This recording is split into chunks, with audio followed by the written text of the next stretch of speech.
I'm delighted to welcome on stage three incredible panelists that are going to be joining us now. So the producers, Cameron and Kalia, are going to bring up Tanja Maric, who's an exchange specialist from Passendo, Nikki Halpin, Senior Director of Sales from Adverty, and Sumaia, Migou, International Sales Director at Gumgum. Welcome, welcome, welcome. Thank you. Oh, and Thank you you all very have much. beautiful internet connection, and you probably power. Definitely. Yeah, We but came prepared. you're not doing too bad, Julia. Thank you. Cameron, we've got two producers here, brilliant, Cameron and Kalia. They're both ready to step in if needed. But I'm really excited to have you guys here. And I'm excited for this topic because this is it's about making it count, making it creative. And yet our audience is the Women in Programmatic Network. And quite often people don't see programmatic and creativity going hand in hand. It's always actually, and I think, a disservice because I think they're actually becoming a lot more complementary. The power of creative runs through every vein of our industry, as does programmatic. So much so that the likes of the Programmatic Advisory renamed themselves TPA because they said programmatic shouldn't be so put in a box. And I think the same applies to creative. So I'm really excited to get into the weeds of what you think about creative and you think about tech and see what then our audience thinks. Underneath our heads, we've got some emojis. So audience, just show me that you're all there by giving me a little clap or a thumbs up or a monocle. You can see your emojis in the bottom right. Let's see, Alicia, thank you for the claps. Natasha, thank you. So anytime you think a comment's good, you can give a little clap, or you can chat to us in chat as well. So, guys, if I can come to each of you, and I'm going to start with you, Nicola, is just say very quickly who you are, the company you work for, and one sentence really about how you think creativity should be implemented by brands or what creativity means to you. Nikki. Yeah, sure. So hi everyone. I'm Nikki Halpin. I am Senior Director of Sales at Adverty. So we specialise in in-game advertising. I think creativity is not just about the creative or personalisation of the ad. I really think that brands should be thinking creatively of where the ads should be placed. This is really key now for the future, and something to think outside the box and be clever about the ad placements. I think you're right. I think it's that being clever and being innovative and different is absolutely key. Tanja, I'll come to you next. Same three. Who you are, where you're from, what creative means to you. Hi, everyone. It's just a quick intro, so I'll get to exploring the subject further down, but I really agree with Nicola.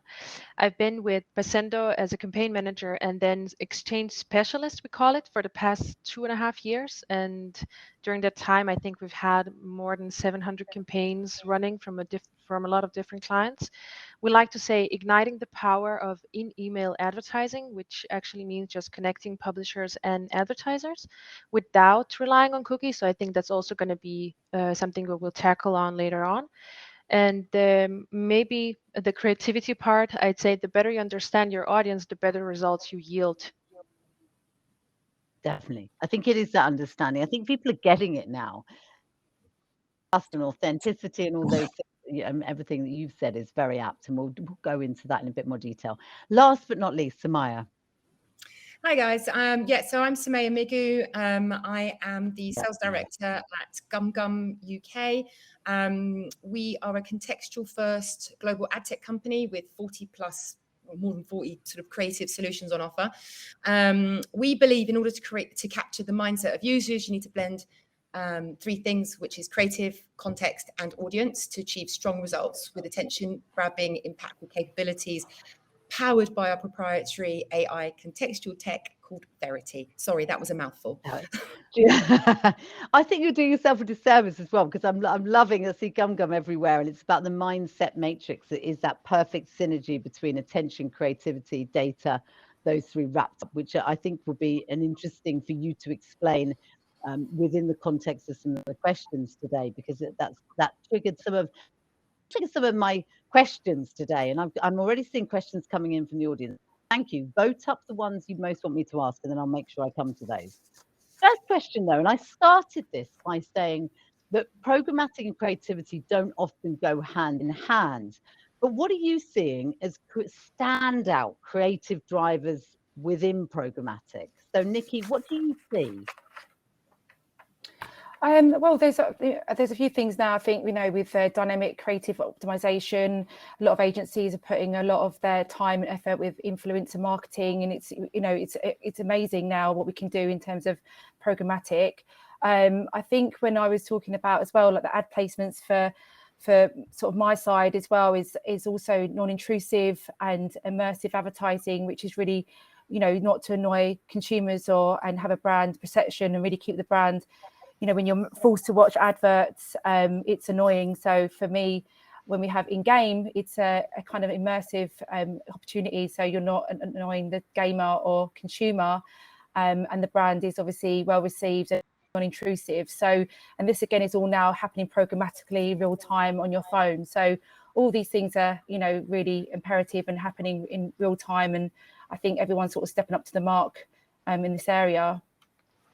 I think that's really true, and I think Sumaia, you might be able to step in and follow up with that, because it's an area that you know so well, and as Gumgum has stepped right into. But what's the standout for you? So for us, basically, we see on average around 10,000 marketing messages a day. Cluttered landscape. Everybody is vying for attention. Everyone wants brand awareness and recall 24/7, and it's really annoying for users, especially when it's not relevant. There are a number of studies that show that people purchase emotionally, right? So it's not just rationally, in the sense that like if you were buying a house, yes, you're going to look at the nuts and bolts of that property, but ultimately, does it feel like home? Or if you're buying an outfit, it's how it makes you feel. So understanding your target audience well enough will allow you to share your brand message in a way that breaks through that clutter and emotionally resonates. It's super important to ensure that when you're doing that, you're doing it in the right place as well. So for us, with Gumgum's mindset matrix, it's essentially ensuring that you are catching users who are already in the right mindset and wanting to see content related to this. So, for example, if they were looking at an article online in relation to tourism to a particular country they're interested in going in, that's the perfect place to then serve a highly impactful creative right there, because it's relevant and therefore not considered intrusive and potentially even helpful. So, well, I say potentially, the results speak for itself. It is helpful. But yeah, that's kind of like the drivers. So the drivers, I mean, that's interesting that it's pinpointing that, again, that authenticity, not being annoying, being relevant, all of those things are the things are standout and driving. Would you agree, Tanja? Are you seeing the same? Yeah, definitely. Some super valid points. I've read actually somewhere that you have like 2 seconds to capture the consumer's attention. So basically everything Sumaia and Nicola said, that it needs to be captivating enough to inspire engagement. And it's crucial to serve relevant ads to people that want to see them. Like in email, we do niche relevant audiences. So it's basically what you already want to see, what you already subscribe to. So makes so much sense. It's interesting. I'm going to stay with you, Tanja, though, because I think this is a really interesting point. What does creativity actually look like? If you're able to put it in a box and say with a label on it saying creativity, when you open it, what is in it? What is it? I love that. There's no secret recipe, I'd say, but testing, analyzing data, and maybe adjusting the creatives accordingly is the magic sauce. You need to be able to use all the tools that you have at your disposal to create something that really makes sense. And then also bear in mind that creativity might look different in email compared to display or TV or games.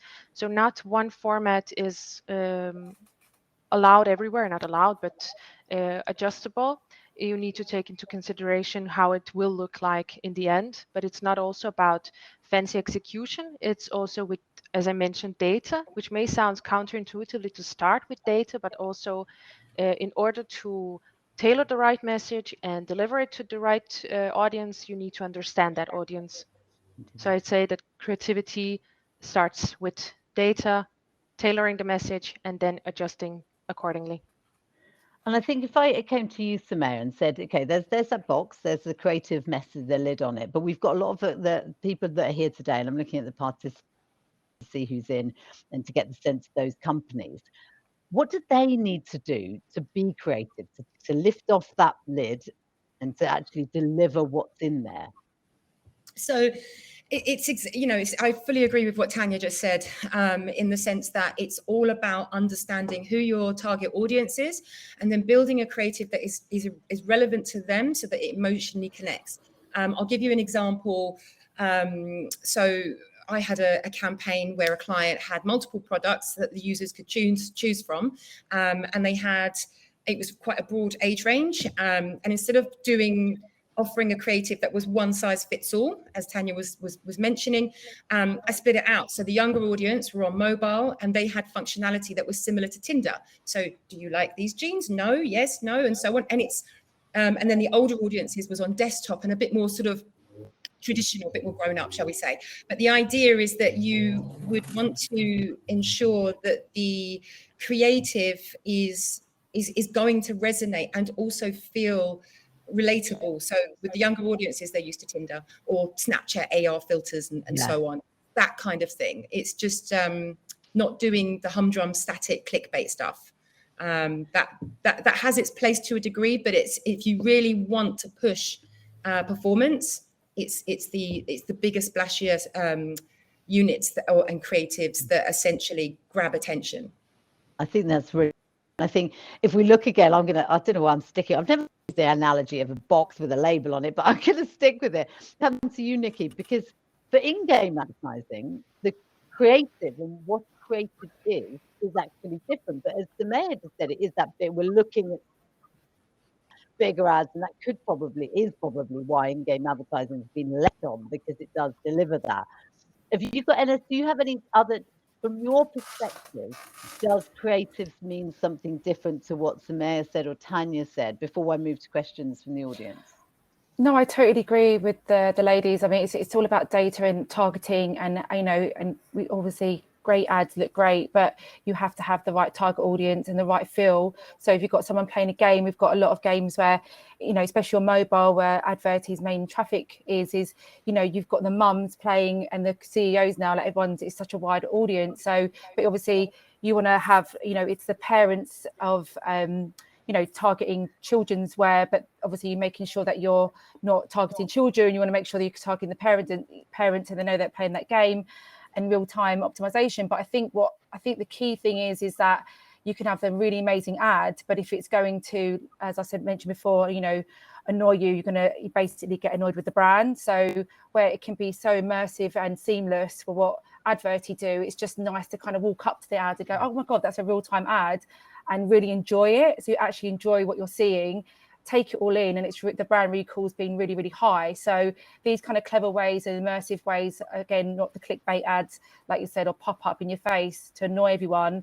The more immersive and seamless ad route is clever ways of putting it is really key. But yes, you need the data behind it to target the right people. So those are all the positives of this. Is like a brilliant question, top voted question from the audience. We've looked at what it is, but then let's look at what some of the biggest creative challenges are. I think that's quite an interesting one, because there are some headaches. Tanja, what would you say your biggest creative headache? Or it could be yours, it could be the industries, it could be the audience in the programmatic network, the challenges they're facing, any of those. Super relevant question. I mean, in general, we're facing the cookie deprecation, so I feel like it's going to be a huge creative challenge into targeting something that we don't know how to target. For us, we're a bit biased in email because we don't use cookies, but in general, I'm really looking forward to see how it's going to be fixed. And then I'd say maybe in my line of work, biggest challenge so far, and I think it's going to continue, is persuading the clients to put more money into creatives. It's really important to test and experiment and try everything possible in order to get to the right result. 100%. It's that convincing, and it seems strange we have to convince people to be creative. It should be very much they should be jumping at this, because that's what's going to deliver. It's now about performance. Sumaia, what do you think are the biggest challenges? What are you hearing? I mean, the biggest challenge I would say is I think for advertisers is ensuring that they understand how to be compliant and non-intrusive, but also aware of things like Google heavy ads and so on. Like when you have a lot of great creative functionalities that you can, put in there, sometimes clients want to put too much, and that can actually clutter your ad and lose your messaging, right? So the idea is that you should be thinking about what your key USPs are, what you actually want the user to take away from seeing your ad, and then ensuring that their eye is drawn towards that. It's all about attention, essentially. And this is one of the reasons why we partner with attention companies to basically ensure that we can optimize campaigns to perform their best, basically. But yeah, it's just more about getting them to either understand that they need to do more, as in like invest more, not necessarily financially, but thinking about, creating the right assets to then be able to grab that attention in the first place, or dialing it down if they're going too far. No, that can happen. I've seen that happen. Nikki, actually from yours, and I'm going to keep to you to answer this question as well, before I'm going to come on to the next one from Emily. Thank you, Emily, in a moment. But Nikki, in the in-game advertising, one of the biggest challenges that I've seen, and I do feel for Adverty and other players in that, is that brands are saying, oh, I don't know that I want to be appearing next to first-person shoot-ups. And we're all sort of going, but hang on, you're on Netflix, or you're on X program that's far more violent, or you're on. That's a challenge for you, or what do you see as what would step up for you as the biggest creative challenge? Well, in-game is so new. It's a very new niche market, and it's actually we're still connecting the dots. It's not a straightforward programmatic sell still. There's some limitations, but we're working on it, and every week there's something new coming forward technically to get things going. But in terms of brand safety and games that we select, yes, it is crazy because you've got this massive male following in these first-person shooter games, and they're great for brands that are very male orientated, but then traditional holding groups are like, I don't want to be in those games. I don't want to be my ad against that. And it's a bit like, well, it's played by all men, and predominantly men, sorry, not saying that girls don't play shooter games, by the way, but it's a very large audience, and it's great for very male heavy brands. So it's about also educating. I mean, these games that mainly on the mobile aren't going to be all blood and gore. It's just basically having a gun on there. So sometimes I go in and teach the brands or the agencies that, yes, we do have some male heavy games that may feature, first person shooter, but actually these are where the CEOs are on there buying their new cars and Porsches and stuff. So don't be so put off by that. This is what it looks like. This is how it looks. Maybe get them to play the game as well, because not everyone's a gamer. I work for Adverty, but I play Candy Crush, but I'm not massively the biggest hardcore gamer myself. And a lot of buyer planners aren't, and maybe brands are a bit nervous about the space. So it's about really showing them where they're going to be placed and show that it is where you are going to be seen and what game you're going to be seen. It is a brand safety. It's not going to be anywhere else. So contextually, you're not going to be against something that is, about war, or about that is, any kind of text like that. But where you are going to be placed. But yeah, it's about showing them where their ads will be seen and with the right audience. So if it fits, and it's good enough for Louis Vuitton, who said it's good enough for anyone. That's such a girly thing to say, isn't it? Emily's question, and just raise your hand, Sumaia, Tanja, or Nicola, Nikki, if you're happy, who can answer this.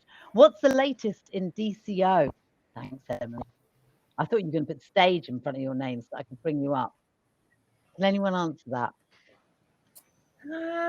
I'm just trying to think what the latest is with that. As far as I know, not a lot has changed.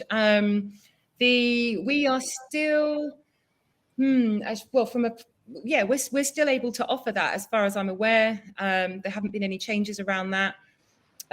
So like we can do API integration so that you can serve an ad to a user based on their location and the weather. So if you're serving, let's think, like we did one for a train line company, and depending on where you were in the country, if it was raining where you are, the background would actually show that it's raining and serve you a message around quickly jump on the train so you don't get wet, or something to that effect. This was a few years back, but that's certainly still possible. How this may change in future, post cookie, when we move into the cookieless world, is that's something to be explored further. I did just put a shout out in the chat just to go, if anybody else knows the answer or wants to come on stage, just pop your name in the chat. I'll bring you up if you can answer Emily's question, because it's a bit of an interactive session. But Nikki, Sorry, yeah, no, so I agree as well. It's just I think also when it comes to DCO, it's a great tool to have. And if you are having multiple ads that are around the weather and different scenarios and locations, you really have to have the creative to match that as well. So it's all very well having all these amazing tech, and I'm next to this area and it's raining. You really have to be talking to the creative agency to make sure that everything is in play to really make it work. And that's why I think there's a disconnect with the question earlier about the communication of, how many times have we been given creatives or a campaign and you're like, oh my God, this is shocking, this is not going to work. But then it's too late because the creative agency have already made it and spent God knows how much on it. So I think earlier it's about the communication of maybe talking to the creative agency, the audience and the buyer planners with what really is going to work, where they're going to place the ads. And if we can do the dynamic optimization, they really have to map out the creatives so that whole campaign flows and works exactly how the tech can make it work for them. Yeah, thank you, Nikki. I'm going to come back to the questions from the next two questions in a moment. Let me just see in the chat. There's somebody posted in the chat. Thank you. Communication is key. Absolutely right, Nicole. And I'll come back to the next question from Emily. But I've got a question, and Tanja, it's interesting because this question is about how you're planning to adapt your business post-cookie era, because we had to bring it up. But obviously, I'm going to start with you, Tanja. Weirdly, even though Passendo doesn't rely on cookies, so you must be. What's your thoughts on how the adapt and why they shouldn't be nervous? I love that question. We at Passendo have been ready. It's just business as usual for us. Email has been ready for the post-cookie era for the last 50 years, right? So it's just the added bonus that cookie deprecation is actually aligning the market with things that we have always championed in. So I say that maybe with approaching the cookieless era, it will allow marketers to explore other channels that maybe they haven't considered yet, like email, which is still a huge thing, even though in not the same scale as other channels. Thank you, Tanja. I think that's good, and it just shows. I think we got so reliant, and it was our own detriment, really. And actually, I even when I was putting down that question, I thought, I know I've got to bring up post-cookie era, but actually, people should be just already actioning. It should be something that is part of the very makeup. Sumaia and Nikki, what do you think? Or Sumaia, let me start with you. So, like similarly to Tanja, we've been doing it for forever. So we've been doing it at Gumgum for the last 13 years. We haven't relied on data at all. Using the mindset, like the mindset matrix is essentially a blueprint for privacy compliant digital advertising. So it's designed to sort of support advertisers in their mission to value consumers without the need of the use of their personal data, essentially. So really, I think what it's comprised of is like true contextual understanding, attention grabbing ad creatives, and optimizing towards attention to lead to better overall performance, basically. And Adverty, which is our proprietary AI technology, has been basically conducting human-like learning for the last 13 years. So for me, I'm really pro this. I don't feel that we need to essentially infringe on people's privacy to be able to get the results that we need. And in fact, when you do it correctly, you actually get better results than you would with data. So I think it felt to a degree. I mean, I've been working in the digital advertising century, which is insane. And we saw it when it came in. We were to me, it made us a little bit lazy in our marketing, even within programmatic, it stopped us working hard on creative, on context, on where the ad is placed and what you're saying within it. And it laid us a little bit. And for those that haven't moved on and progressed, they're paying the price now. Nikki, your thoughts? Adverty equally isn't reliant on cookies as a platform. Our worry is the IDFAs and Apple and that kind of targeting for the future, which obviously, so yeah, it's predominantly mobile based. Also, we've got our tech into the Oculus goggles, because obviously we're moving into VR now and the metaverse. And so, like I said, we've clever ways of getting more targeting. And in terms of collecting data and stuff at the moment, like as I mentioned before, in-game is so new. We're still doing it very contextually as well. So it's all about getting the right games, the right fit for the audience and stuff like that. And then IDFA targeting, we overlay that on top. So yeah, the cookie kind of era for us is sort of dead and buried, so it's not too bad. Dead and buried takeaway. Emily, I'm going to come to your question now. I'm going to ask whoever within the panel would like to answer this. So I'm aware of time, and I want to get these 3 questions from the audience to you. So just raise your hand, panelists, if you'd like to take this. Does acceptable ads hinder creativity, or is it 100% positive? Who likes that? Tanja, Sumaia, let's have a look. Acceptable ads hinder creativity, or is it 100%? Admittedly, I'm not sure. I've not heard of acceptable ads personally, but I assume it's similar to the Coalition for Better Ads, where there are guidelines and regulations around what you can and can't do. I'm going to bring Emily up. Emily, I'm putting you right on the spot here, but this is the power I have. But you don't have, if you're comfortable coming on stage, because this is really interesting. And actually, you might be able to explain it if you're comfortable coming on stage. I've just given you access. There you are, Emily. Welcome. Hey. Here, I'll put a link in the chat. It's just acceptable ads, like limiting the ad formats, like I think, like, I haven't studied it recently, but I think it's, like around the weight of ads and like how much movement there might be, or like carousel ads and things that that would be a heavier load for the browser, but also the user experience isn't the best. So it sounds like acceptable ads it might be the UK equivalent of the Coalition for Better Ads. Essentially, it's a bit like the IAB or the IAAs, where they offer guidelines on what you can and can't do or shouldn't do.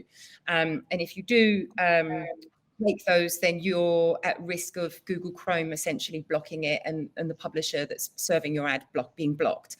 In that instance, for us, that's not been a problem. Gumgum recently acquired Just Premium, and I was originally with Just Premium, and Just Premium was one of the founding members of the Coalition for Better Ads. We wholeheartedly encourage this kind of behavior, because ultimately what you don't want to do is create a negative brand experience. You're getting your IO from your client, or you are the brand, and you're investing a lot of money. But if you're going to annoy people by using creative functionalities or ads that are just annoying, we've all seen them.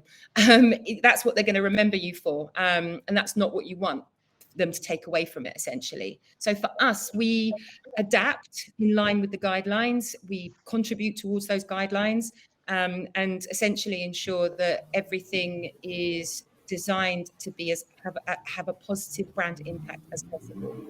And that does mean sometimes that certain creativities or creative capabilities or formats are sunsetted. Over a period of time, people lose certain formats are no longer good anymore or interesting. I don't know if that's mine. Is that mine? I don't know if that's my Wi-Fi, because are you still all there? Okay. Yeah, we're all still here. I guess before I leave the stage, just to open the question up to any of the others on stage or anyone in the audience, like, has anyone actually come up against barriers to having a super creative campaign because of these types of programs? I mean, like if we're talking about, I think one of you said earlier, when you hit the right environment and the perfect audience, you should go like big and flashy, like really catch their attention.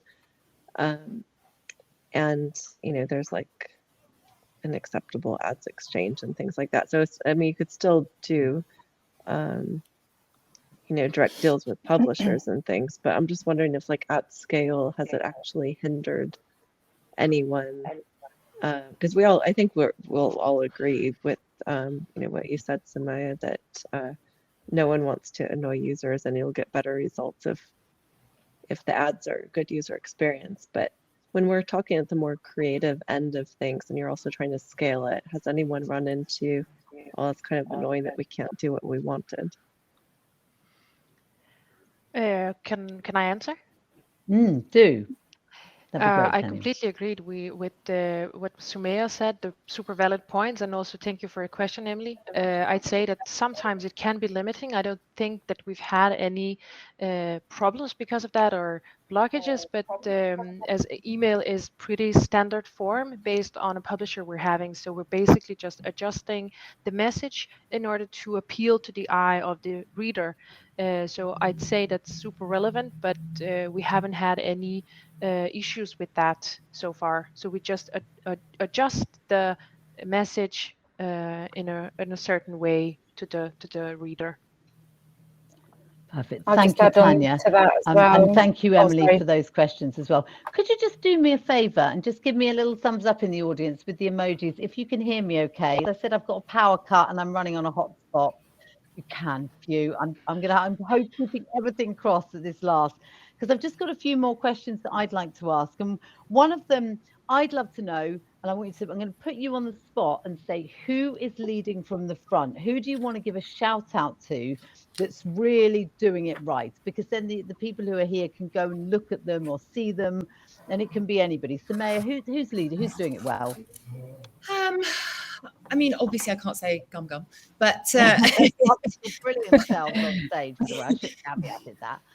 Yeah, we can't say ourselves.